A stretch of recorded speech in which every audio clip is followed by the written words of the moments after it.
¿Tiene alguna duda la Junta de Extremadura sobre los profesionales que integraban el tribunal de esa oposición? Porque si la tiene, ha tenido 2 años y medio para cambiarlo y no los ha cambiado. Y en otros tribunales sí los ha cambiado, porque en este no. ¿Tiene dudas?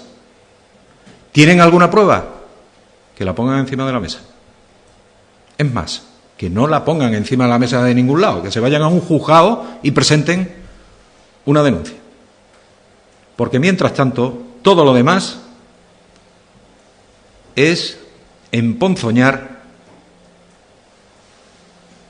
generar dudas sobre la profesionalidad y honorabilidad de un grupo de, no de políticos, no estoy hablando de políticos, estoy hablando de los técnicos que han formado parte de ese tribunal,